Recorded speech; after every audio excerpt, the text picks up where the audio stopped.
The Whistler.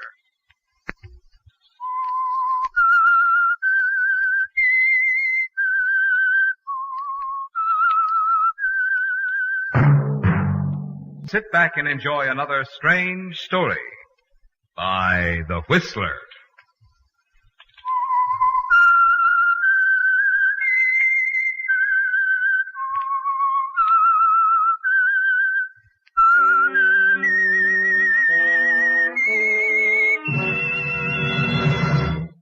I am the Whistler, and I know many things, for I walk by night. I know many strange tales, hidden in the hearts of men and women who have stepped into the shadows. Yes, I know the nameless terrors of which they dare not speak. And now, The Whistler's strange story. Deadly Rumor.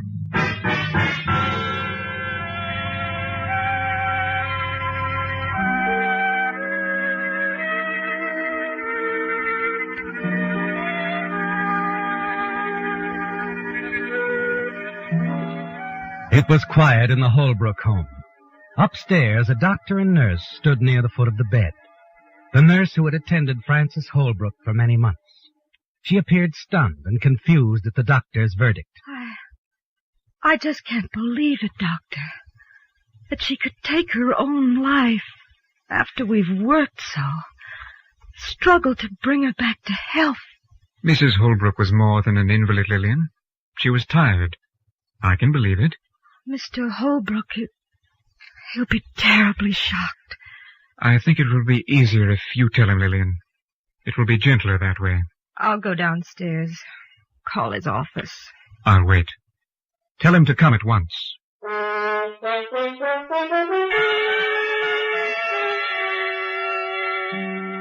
It's going well, isn't it, Lillian? Very well.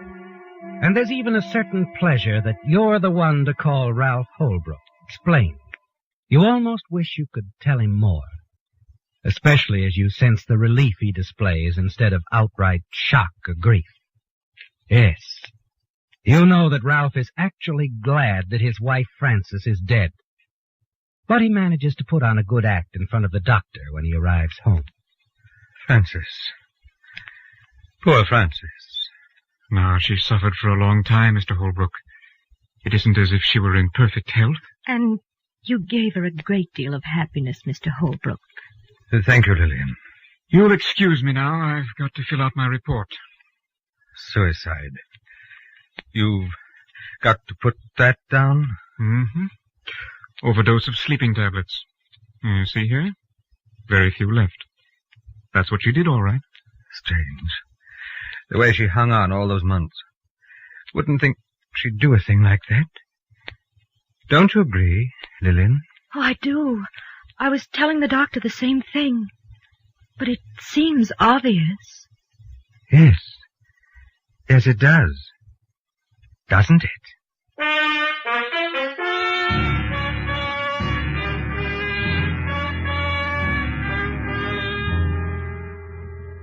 He said it strangely, didn't he, Lillian?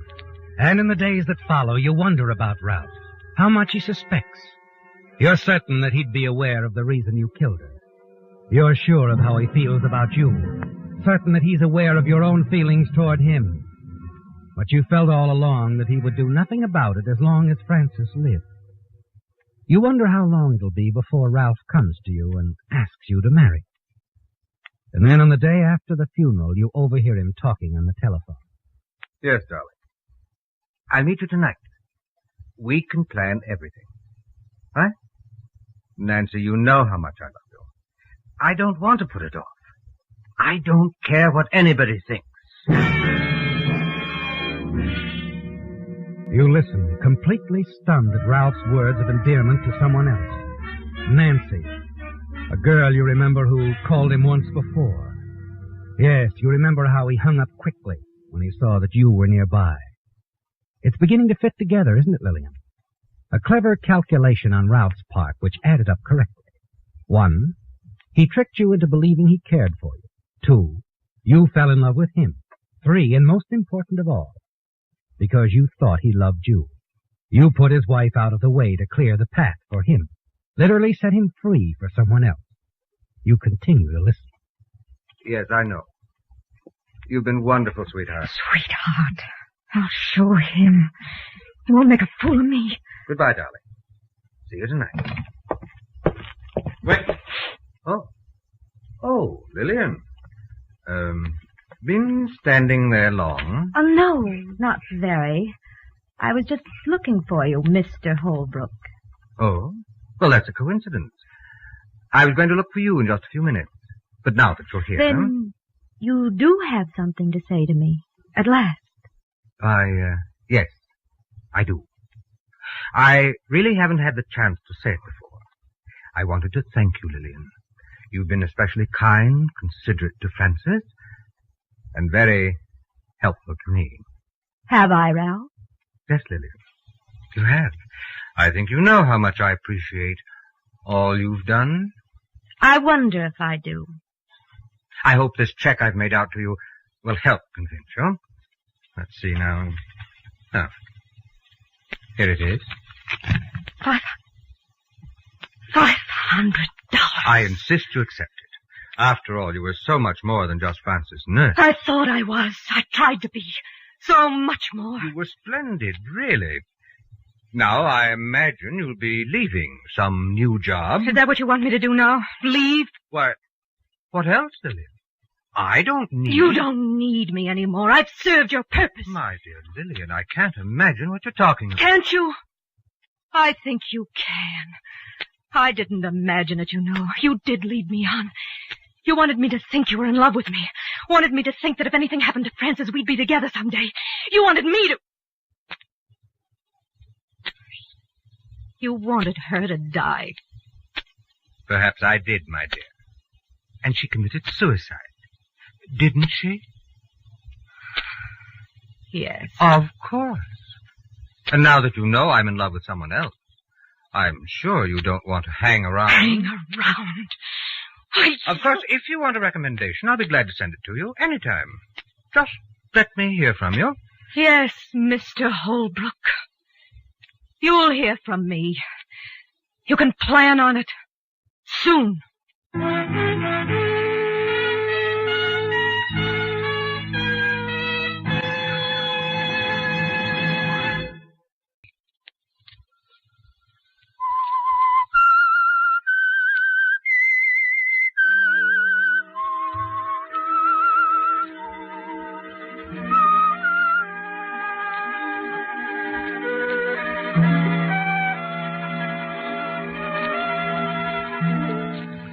Well, Lillian, it's backfired, hasn't it? Your plan to kill Ralph Holbrook's wife so that he would be free to marry you has turned into mockery.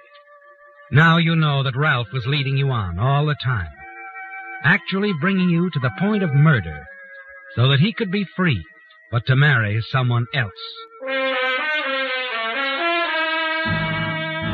But if Ralph thinks he's through with you, if he believes that his check for $500 is a final payoff that you'll accept, he's very wrong, isn't he? He's going to pay for his double cross, and pay in full, isn't he? Already your mind is at work on another plan, a plan for complete revenge. And part of your plan goes into action less than a week later, when you accept another case only a block or so away. Mrs. Pringle, your new employer, is one of the neighborhood gossips, and that fits in perfectly. You know what she will do with a few well-timed insinuations. Now, you mustn't think I'm inquisitive, my dear, but you were quite close to Mrs. Holbrook. Oh, yes. She was a fine woman. Very patient, in spite of her suffering. Well, now, I was just thinking, someone who'd stood so much pain so patiently, well, it seems rather strange that she'd suddenly decide to do away with herself. Oh, Mrs. Pringle, I wish you hadn't brought that up. Oh? I shouldn't talk about it. Shouldn't even think it, but... Yes? Well, I've so often thought that Mr. Holbrook, that he... No, I shouldn't say this. Oh, do, please do. Oh, you know I wouldn't breathe it to a soul. You thought what about Mr. Holbrook? Well, he always seemed so kind and so devoted, and poor Mrs. Holbrook, she adored him so. Yes, poor thing. Go on, dear. Well, like I say, he seemed devoted, but I wondered maybe she hadn't discovered something about him. Discovered something? You mean something like another woman? Oh, I shouldn't say it. Still, she did change. She wasn't cheerful. Kind of quiet, deep in thought, just toward the end. Mm-hmm. Did you ever hear them quarreling? Oh, Mrs. Pringle, really, I don't think we should talk about it. Oh, my dear, it's just conversation, just idle conversation. We're just supposing, now aren't we? Yes, we are. And you won't repeat or even suggest that I've thought such things, will you? Oh, my dear, you know I won't. Why, I wouldn't think of it. Let sleeping dogs lie, I always say. Yes. I'm glad that's what you always say.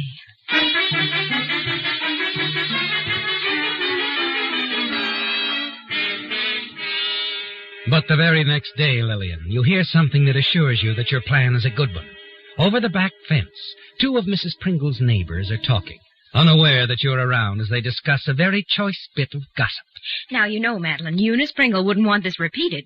And she swears that new nurse she's hired doesn't even realize the import of her remarks. But Eunice managed to draw out some very interesting items. Really, Louise? Such as what? Such as the fact that Mrs. Holbrook's death might not have been by her own hand. You mean? I mean her husband. No. Yes. But go on, Louise. Well, Eunice says that she's been adding things up. Oh, the few innocent remarks from a nurse, the facts as they appeared in the papers, and a motive. Motive? Oldest motive in the world. Another woman. No. Yes. Younger and prettier. I'll bet she's the one I saw him with the other day.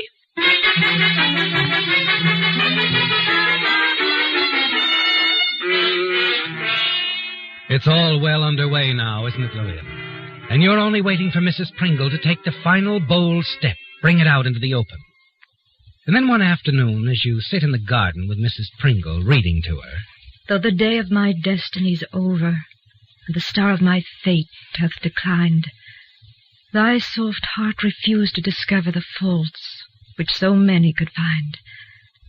Though thy soul with my grief was acquainted, it shrank not to share it with me. And Lillian, dear. Oh, yes, Mrs. Pringle. Why don't you tell the truth? What? I mean, now tell me. Tell me what you really think about the Holbrooks. Poor Francis' suicide. Why, I don't know what you mean. You know as well as I do that it's entirely possible that Ralph Holbrook had something to do with her death. Mrs. Pringle. After all, there was another woman. Well, yes, but... Wouldn't be the first time a man murdered his wife. Oh, really, Mrs. Pringle? You think that Mr. Holbrook... Why not? Why, Do you mean to tell me the thought hadn't occurred to you? Well, Mrs. Pringle, as a matter of fact... Of course, my dear. Of course it occurred to you. I never did care for that Ralph Holbrook. From the very first day that Francis introduced me to him, there was something sneaky about him. Shifty-eyed, you know. Oh, go on reading, Lillian. I do so love Byron, don't you?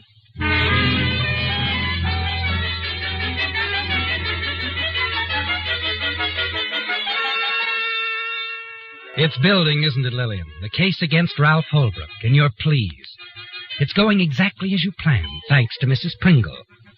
Later that afternoon, several of the neighborhood ladies drop in for tea. You note the excited whispers, the glances they exchange. And now you're certain that in a matter of hours, the latest rumor about Ralph Holbrook will spread through town like wildfire.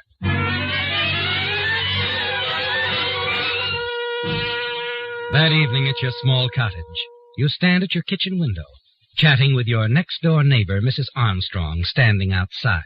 Well, I've always thought it rather queer all along, dear. You see, I knew Frances Holbrook quite well, and it just seemed odd to me that she'd ever consider suicide. Oh, I don't know, Mrs. Armstrong. It's rather difficult to tell about things like that. Even so, my dear, I just can't bring myself around to believe that Frances Holbrook would take her own life. Oh, excuse me. Someone's at my door. Of course, dear. Good evening, Lillian. Why, Mr. Holbrook. I want to talk to you. Well, Yes, we're going to have a little chat right here and now. Now, see here. This won't take long. Is something wrong, Ralph? Yes, something's wrong, very wrong. There is. Someone's been spreading some rather ugly rumors about me. Oh. Wouldn't know anything about that, would you? Really, Mr. Oh, stop it! I'm no fool. You've been feeding your patient, that Gabby, Mrs. Pringle, a lot of lies about me, and she's been spreading them all over town, and I don't like it. I don't like it at all. I don't know what you're talking about. Oh, yes, you do, and I won't stand for it. I'm warning you. Those rumors had better stop. Just a minute, Mr. Holbrook. What right have you to come in here and... Get out! Get out this instant. Not until I put you straight. Now sit down. I said get out! And I said sit down!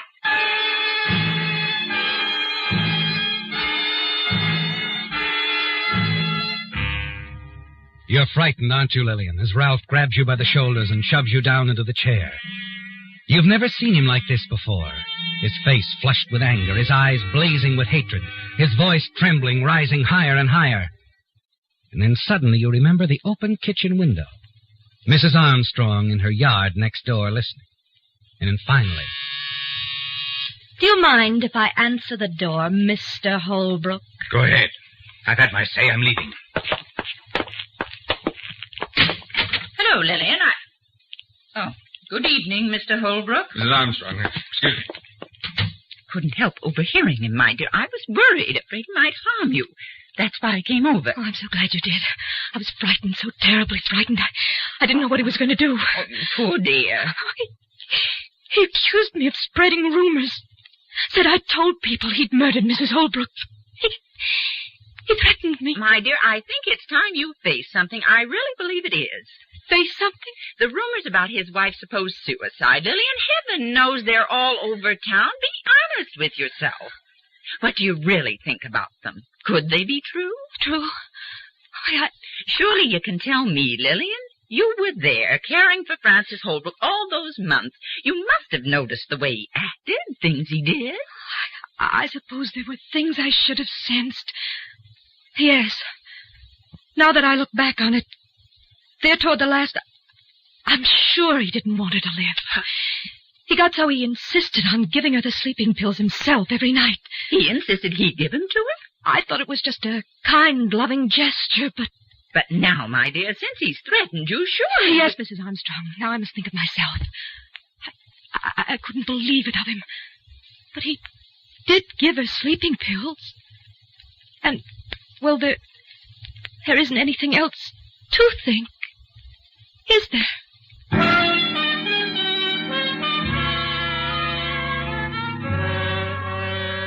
It's all happened naturally enough, hasn't it, Lillian? A bit more suddenly than you'd planned, but Ralph's surprise visit, his angry threats Mrs. Armstrong overheard. That's a break you hadn't expected. Now there's no reason for delay, no reason why you can't go ahead and make your final move. Mrs. Armstrong will make a perfect witness, won't she, Lillian? An hour later, you arrive at the Holbrook home, park your car a safe distance away, and find the house in total darkness. Hurry around to the rear entrance, and then using the key Francis had once given you, the key you neglected to return when you left the Holbrook house, you slip inside. You make your way along the downstairs corridor. Then, inside the study, you find what you came for. Ralph Holbrook's gun in the desk drawer. You slip it into your coat pocket, and then a wave of panic sweeps over you as you hear Ralph's approaching footsteps. You glance around the room frantically, and then slip behind the window drapes an instant before the study door opens. And then Ralph dials a number on the phone. Hello, Nancy? Oh, well, may I speak with Miss Nancy Arnold, please? What's that? But I've been trying to reach her all day. I see. Any idea when she'll be back? All right. All right? No message. I'll call her later. You wait in the darkness and hear Ralph's footsteps on the stairs. And then when you hear the bedroom door close, you slip into the corridor, out the rear entrance, and race back to your car.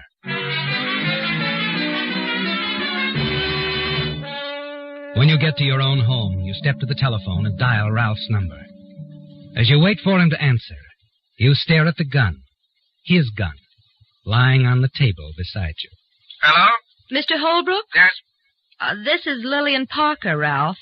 I must see you right away. We've nothing further to discuss, Lillian. Please. It's very important. What's it all about? Well, since you were here, I've thought it over. And I've decided to leave town. Oh? I could stay here and make a lot of trouble for you, but that wouldn't be smart. I'm glad you see it that way. Oh, don't get me wrong, Ralph. You're not frightening me one bit, you know. It's just that I happen to be a little low on funds. I've some bills to pay, some things to buy, including a plane ticket to New York. I see. I wouldn't need much. A few thousand. I'd never come back. Surely it would be worth it to you. Yes, it would be worth it to me.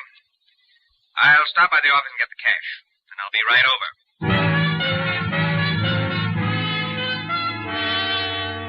It's done, isn't it, Lillian? Now there's nothing to do but wait. You pace the floor of your living room, and as the minutes tick by, you grow more and more confident, certain that your plan won't fail. Finally, you hear a car stop out front. You glance out and see Ralph Holbrook coming up the walk. Quickly, you look next door.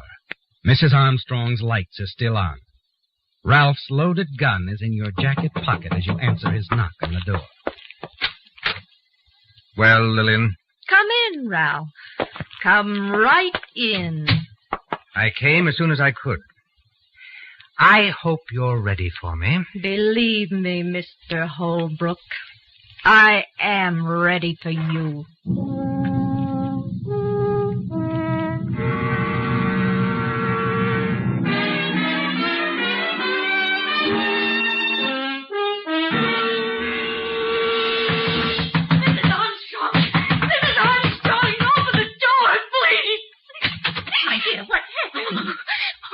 I heard the shot. I was just getting into my robe. It's Ralph Holbrook. He tried to kill me. We struggled for the gun. I think he's dead.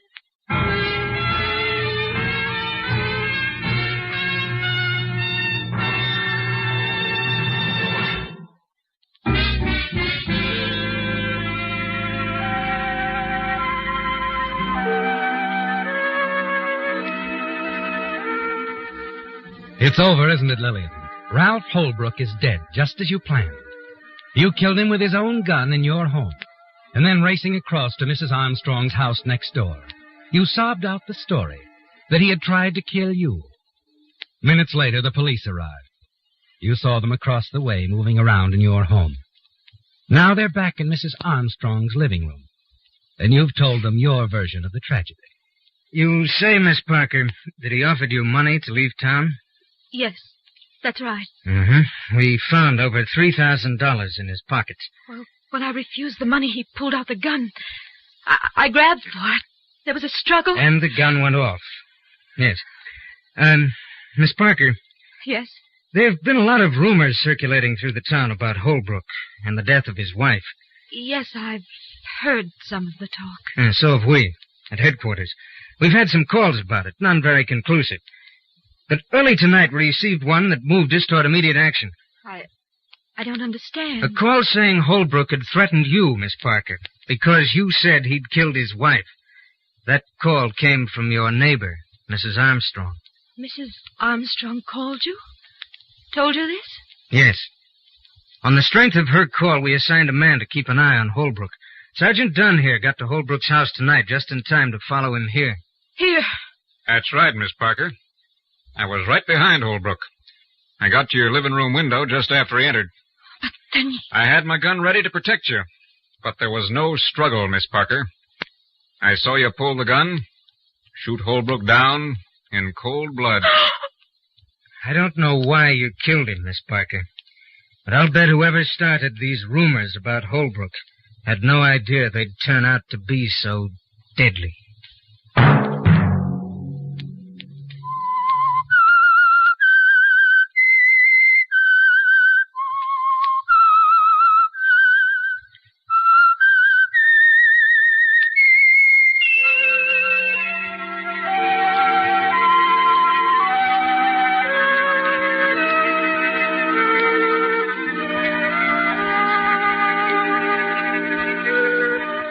Let that whistle be your signal for the Whistler, each Sunday night at this same time.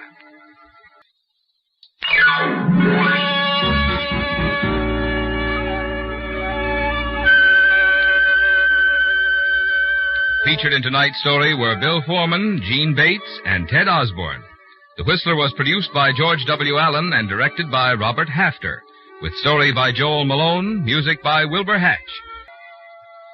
Remember at this same time next Sunday, another strange tale by The Whistler. Marvin Miller speaking. This is CBS, the Columbia Broadcasting System.